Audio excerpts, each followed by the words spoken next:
welcome to today's episode of Authentic Achievements, where it's my absolute honour to be joined by the fabulous Dr. Torkil Færø. Dr. Torkil, welcome. Thank you. So nice to be here. Oh, I'm so looking forward to our conversation, and I'm so thrilled that you've chosen to join us live from Norway in the ER. So, I mean, we are really getting you where you work. But before we get stuck into our conversation, let me share with the wider audience who don't know you yet a little bit more about you. So Dr. Torkil is a GP and an emergency physician. He's a documentary filmmaker, author and photographer. Over 26 years as a freelance doctor, he's worked all over Norway, had hundreds of thousands of consultations, and therefore gained a unique picture of the diseases that plague us. He learned that at its cause is most often found in the stresses our lifestyle place on our bodies. When his father died at 73, he realised that he had to change his own lifestyle, being 40 pounds overweight, undertrained, overstressed, sleeping and drinking alcohol daily. He learned that the lifestyle could deprive him of decades. Using wearables, he's found a way to track and regulate his nervous system and physiology. Dr. Torkil is an award-winning photographer, author of The Camera Cure, and has made TV films about his pilgrimages to Nidaros and Santiago de Compostela. An inveterate traveller, he's visited over 80 countries and speaks 8 languages and lives in Norway.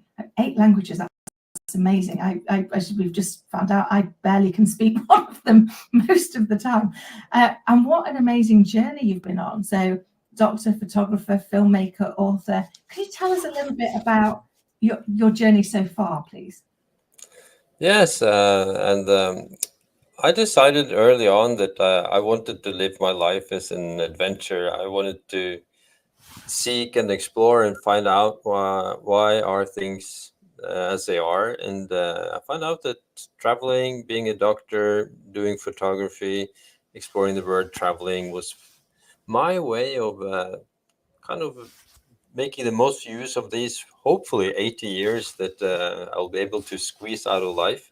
And that was my intention, and that is what I've been doing. That is why I've been a freelance doctor and photographer all of these 25 years that I've been working. So, and still today, I'm working tonight as a doctor, then at the ER, and tomorrow I'll be writing. So it's this mix that I like. So then I also never get tired of things. I think if I was only working as a doctor all the time, I would be tired and get bored with it, and the same with the photography.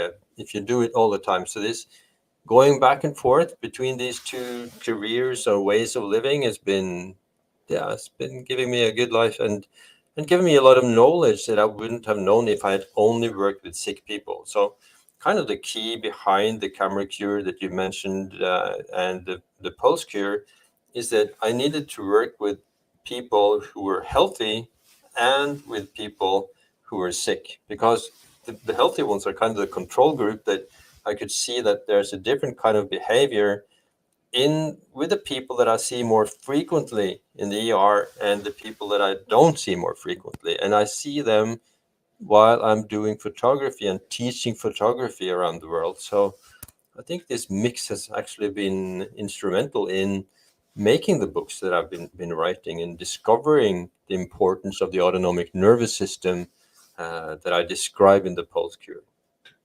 I love that, because like you say, you kind of need to have both sides of the coin, don't you, to make the picture whole and to help you to, I guess, do that research and identify the cure and how we can actually better utilize it.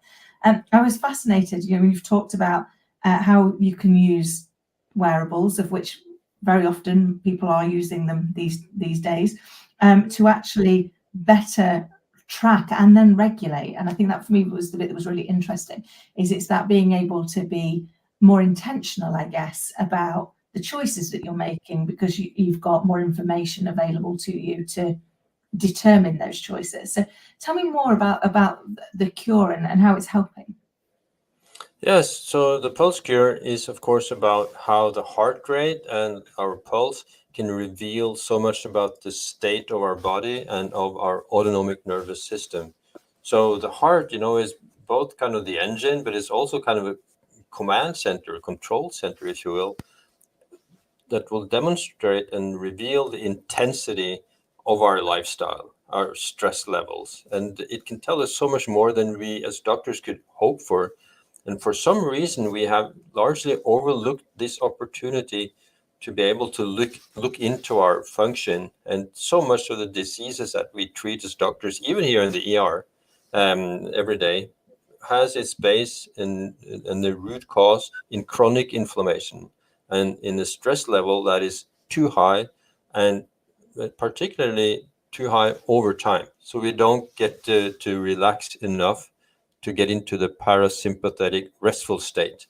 And it's of course very difficult when you don't know what that is, whether you are in the parasympathetic state. And the watches and the rings and all the new devices can tell us that, whether we are in the stressful state or not, and accumulate it throughout the day and night to see if your lifestyle is sustainable and compatible with good health, which is often is not the case.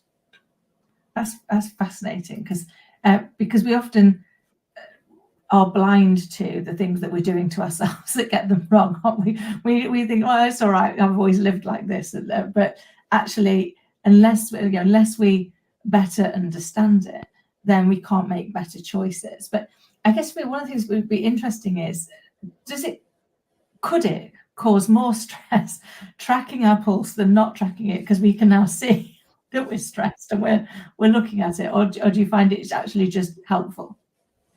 Yes, that's the most common question I get, and the answer is that most often it will not be stressful. It will, on the other hand, it will be more fun and interesting to have this window into our own function.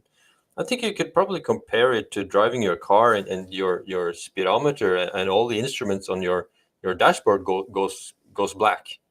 Okay, then you would be stressed, and this is the situation for us, that now we don't have this sense of our inner stress level, and particularly not our stress level over time.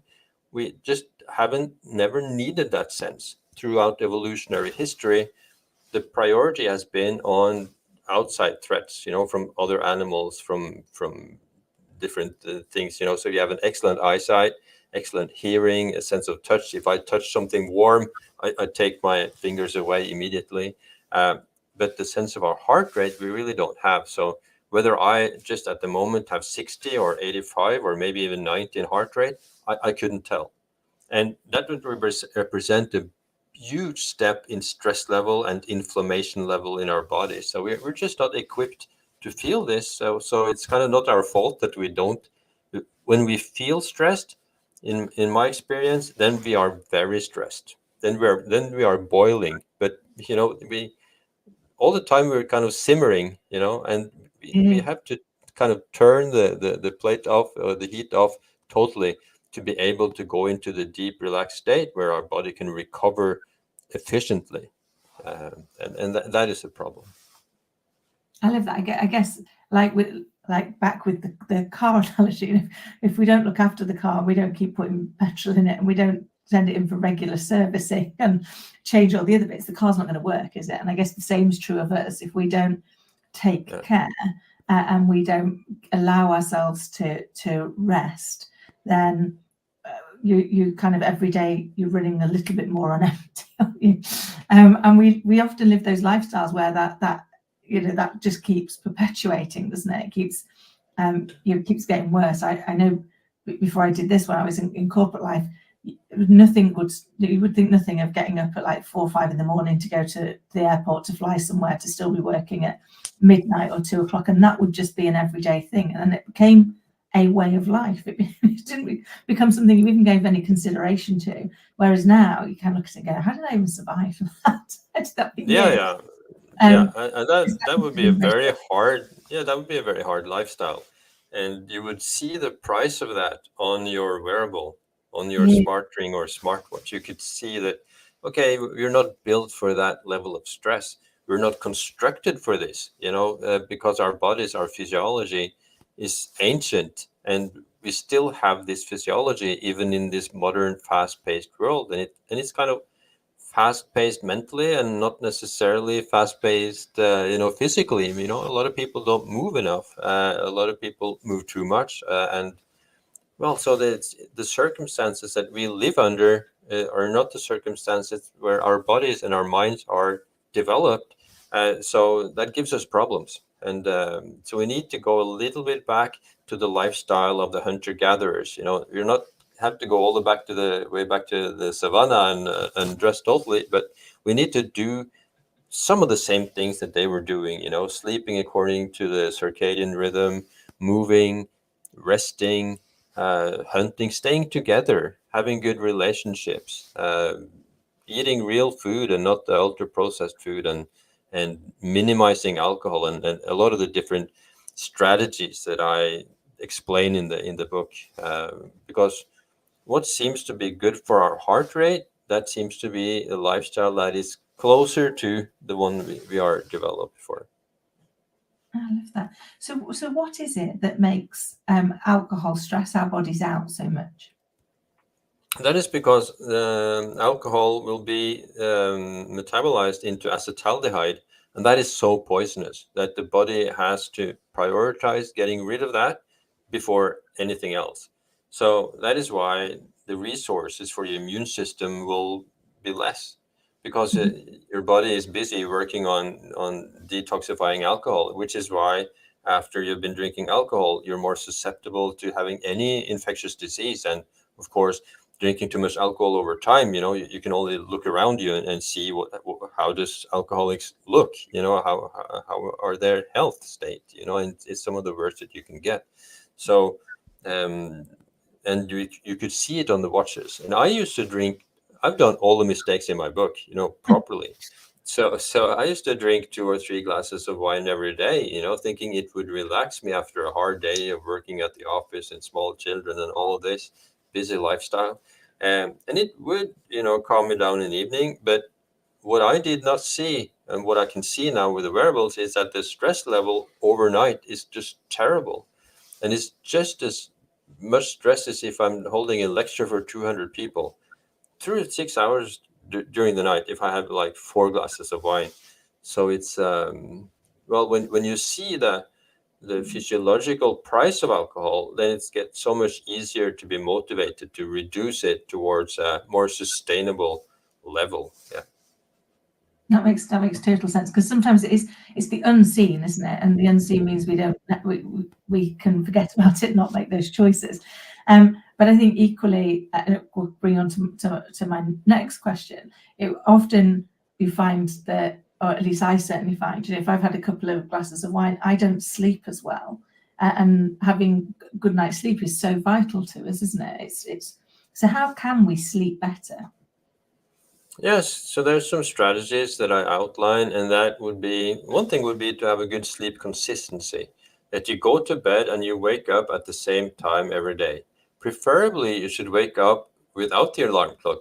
It's kind of, if you need the alarm clock, you're not sleeping long enough. So, but of course, many people can't do that. But you need 7 to 8 hours of sleep, and that is the sleep that the wearables count as sleep. It's not the time in bed, but it's what they can find, you know. So often, if you are in bed for 8 hours, then 7.5 hours will be asleep. So 7 to 8 hours of sleep, and it should be restorative. That you could see from your heart rate variability that it's restorative, and it's because if you have been drinking alcohol, you could well be sleeping 8 hours, but the heart rate variability, as a sign that your body is under pressure, will be low. So it will be non-restorative. Is kind of the answer that you will get on your phone after such a night.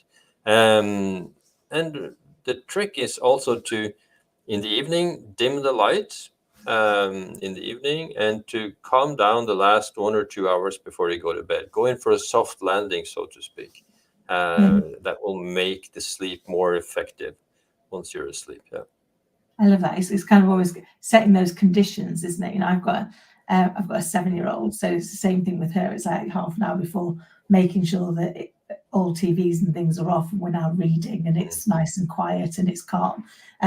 always gets off to sleep a lot better than it's like, right, we've just turned the TV off, and then let's try and now take this hyped up little bundle of energy and try and navigate them into sleep is never as easy to do as if you've set the scene. And I love that whole piece around, you're right, if we manage to not need our alarm. I mean, my 7-year-old tries to be my alarm clock anyway. She bounds in at 6:30 every day, going, "Morning, mummy." So you kind of have to respond to that. But actually, I'm usually awake just before, because to your point, it's in that consistency, isn't it? I broadly go to bed at a similar time. I broadly get up between 6 and 6:30. So your body naturally starts to adapt to that, I guess. Would that be fair? Does it adapt to the consistency that we provide it with? Yeah. So if you have the good sleep consistency, then the brain will go faster into the right sleep phases. It will kind of be prepared. It will be a routine, so it will do it more efficiently. So if you sleep less than 7 hours, then this may be the reason why you can tolerate that. But in general, sleeping less than 6 hours compared to more than 7 hours will double your risk of cancer. So it's not only uncomfortable and you are tired, that I used to think, that because I used to work a lot of night watches, and so on. And then I would, of course, understand that this is very uncomfortable and I get kind of a jet lag, but that is downright dangerous. I can get cancer from it. We didn't think about that 10 years ago, but now we know so much more about these things. So we know so much more about how lifestyle can affect our longevity and health. Now we actually know that if you live more or less according to my advice in the postcure, you can live 24 years longer for males and 21 years longer for females, compared to if you don't do those strategies. So it's quite a lot to gain from that in extra time and in extra healthy time as well, because the health span will also be longer, like the lifespan. Yeah. Wow, that's amazing. I mean, that really puts it into perspective, doesn't it? That says there's a real reason for us to be more intentional about what we're doing with ourselves, and the fact that wearables now allow us to have access to that. Like you say, 10 years ago, no one would have known, but equally, not very many people would have been walking around wearing anything that would give them the opportunity to access that level of information, would they? Yeah. And it's like just suddenly getting a speedometer, just like if you have been driving your car without knowing your speed or without knowing how much gas is left, it's just guesswork. And to now that we have this, and we have it from such a simple thing as our heart rate, it should be obvious. Yeah. Why hasn't this been kind of exploited before until now? Because my book is actually the first book in the world that is kind of this guidebook in how to use the wearables and connect it to good lifestyle strategies, because the good lifestyle strategies will give results in our heart rates. So whatever you do is bad for your health will be seen in the heart rate, and what is good will also be seen in the heart rate variability. So it's it's at least it gives a lot of hope for the future that we are able to because all the diseases that we treat now, like heart disease, and so much also of the cancer, of dementia, of Parkinson, autoimmune diseases, they're avoidable. We didn't need to have them. If we have a stress level and good cells, good mitochondria in our cells, we would not get these diseases. And which is why with this good lifestyle that you live 24 years longer, because you don't get these diseases. So that's also very sad now when I'm working here at the ER, that so many of the patients that I see here that come in, I know that you didn't have to be here. With another lifestyle, with other choices, you would be well. You wouldn't have, because one of the most hardest thing to do is to struggle with disease.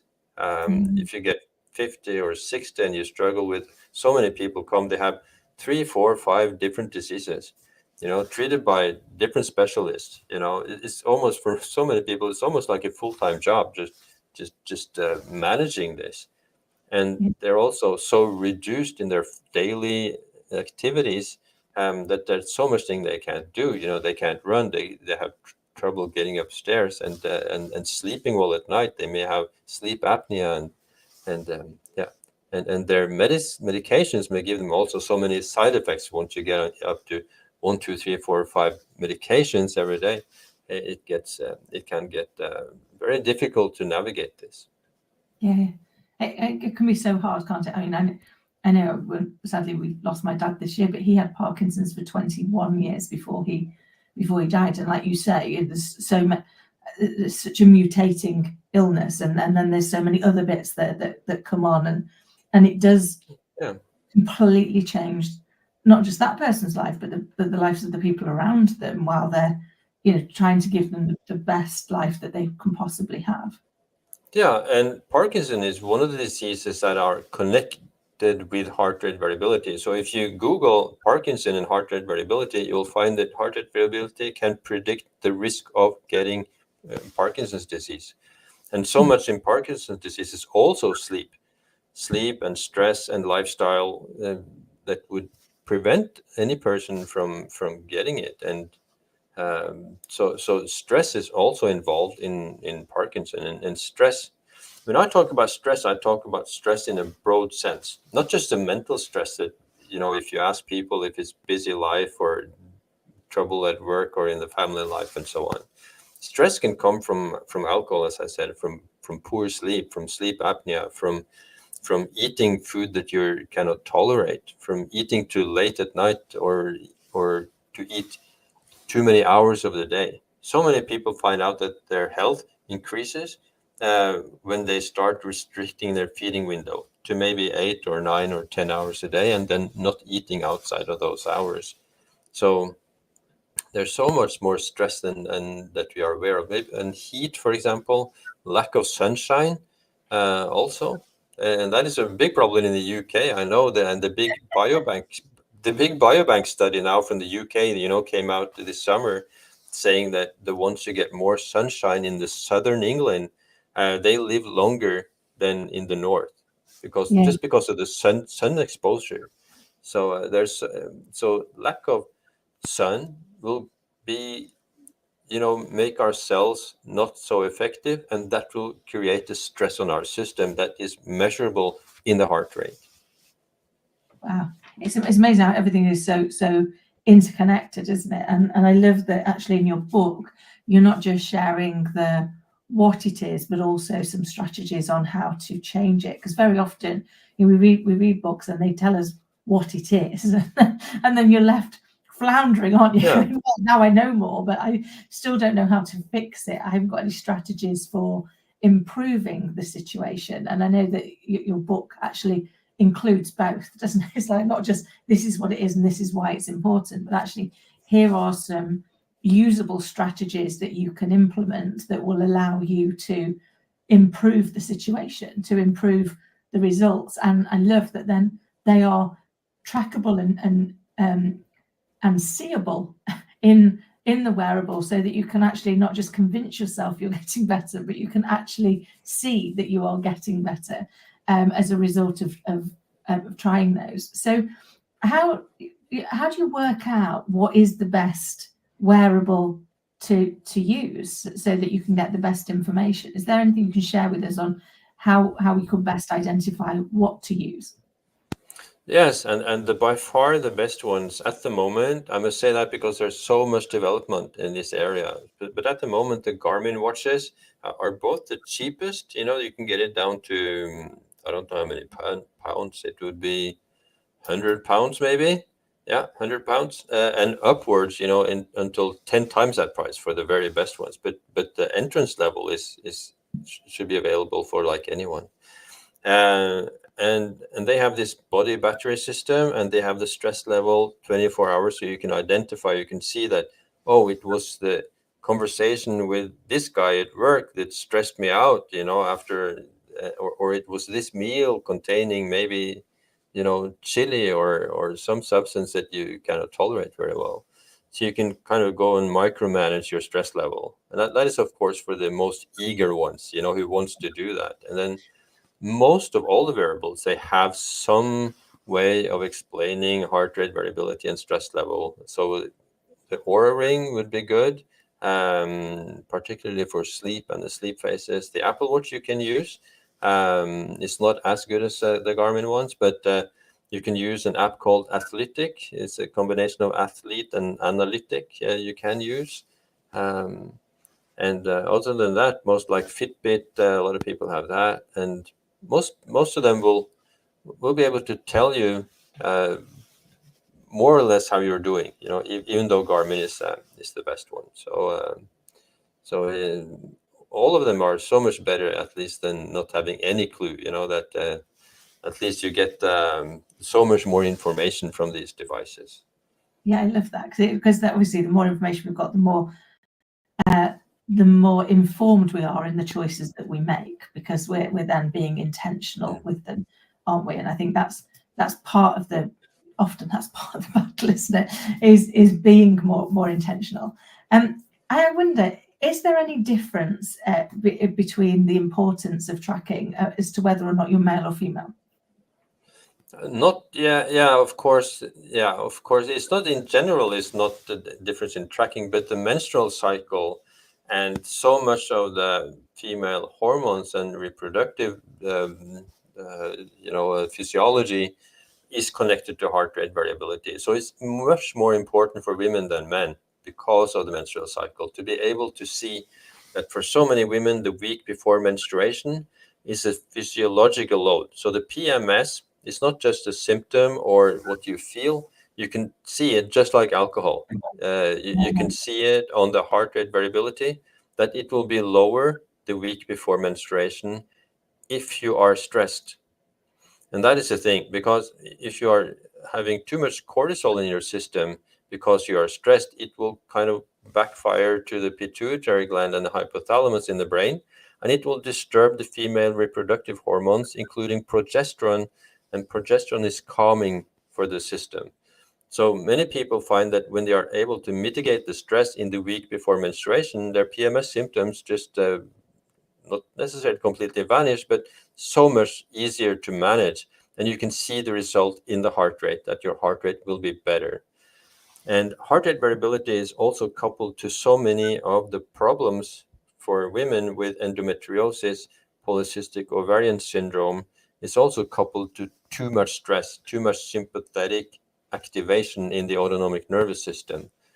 And also, of course, women in the perimenopause and menopause, they can see that their heart rate variability becomes worse in that time.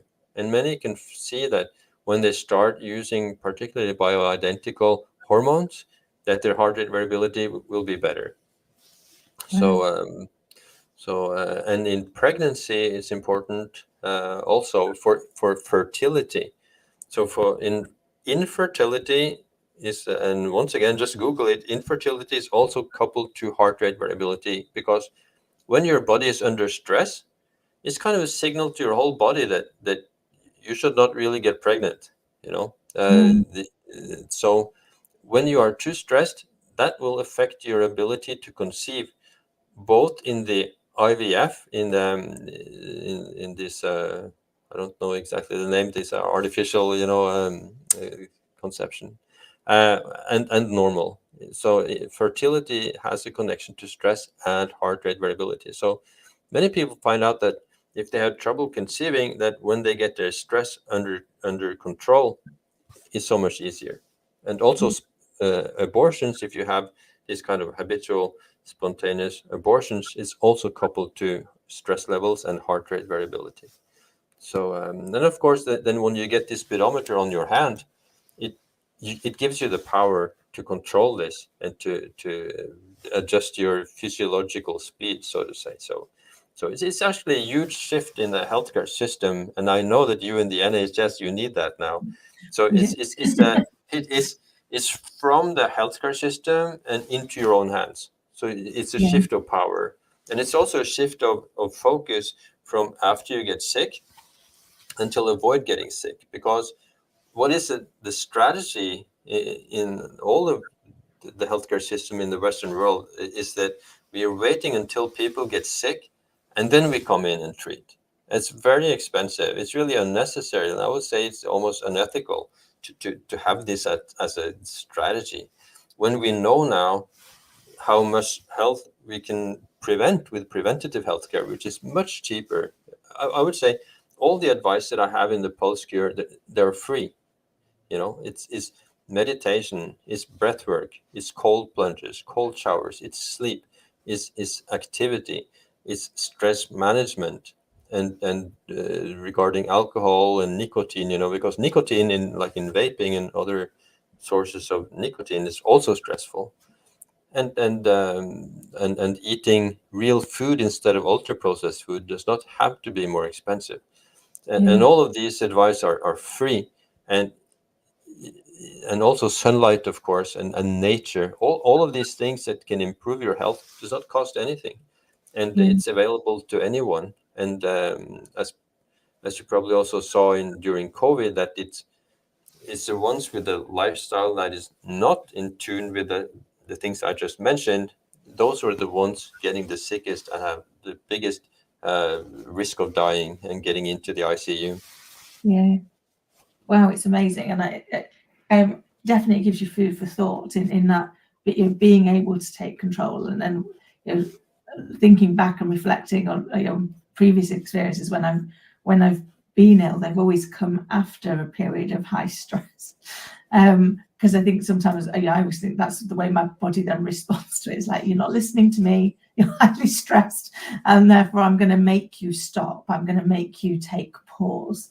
And it's only when you look back at it that you can see that there's that cycle. But by using our awareness better, we can start to see the cycle and take different action before it gets to that point. They would warn you in front, definitely, and that is maybe the most important thing, and particularly because the ones most susceptible to a burnout, they're the ones who are burning, and that's particularly effective women, 25 to 40, wanting to do everything right all the time, never stopping. And they are the most precious, people we have.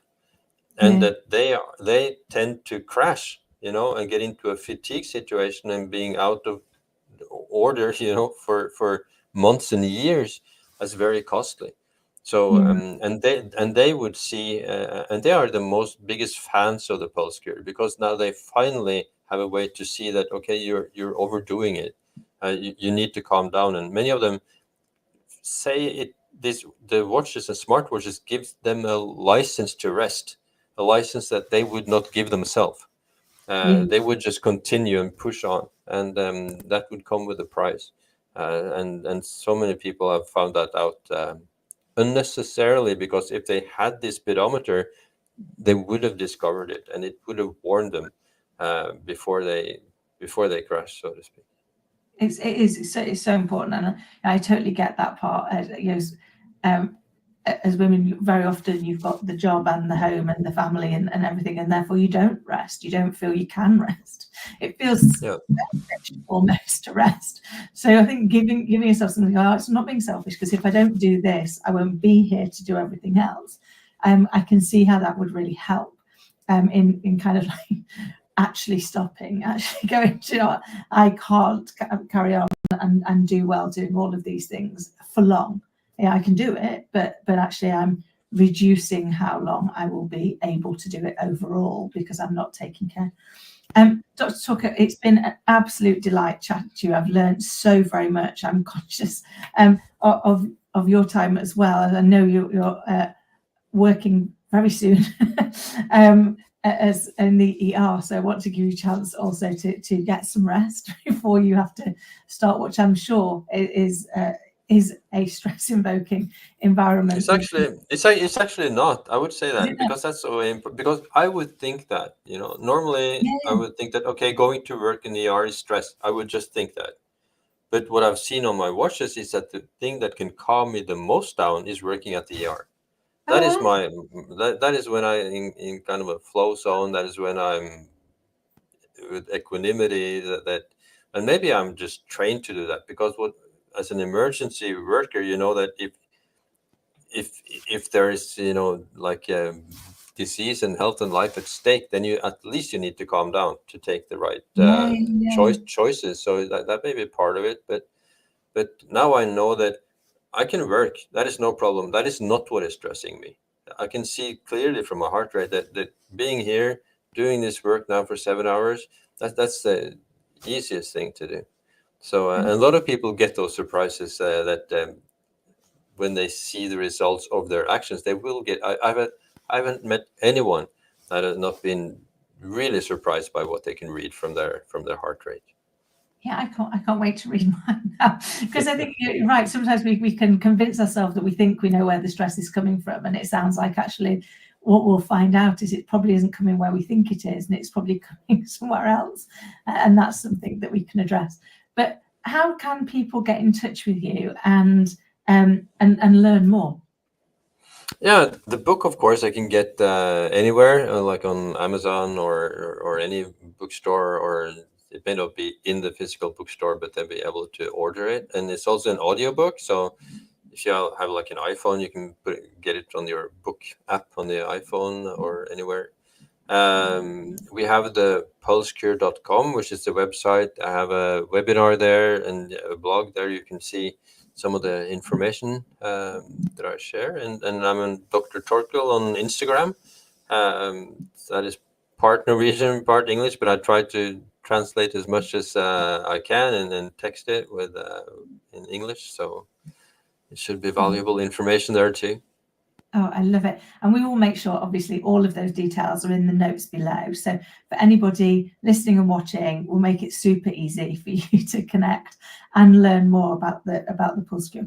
Dr. Torkil, thank you so very much for coming on and being such a fascinating guest. You've definitely got me wanting to get off and check my pulse and kind of work out where my stresses are coming from. And you've also shared some great strategies on how we can address some of those by eating at the right times, by thinking about making sure that we've got that balance of things like breath work, like meditation, like being out in nature, and I guess just being intentional with our choices.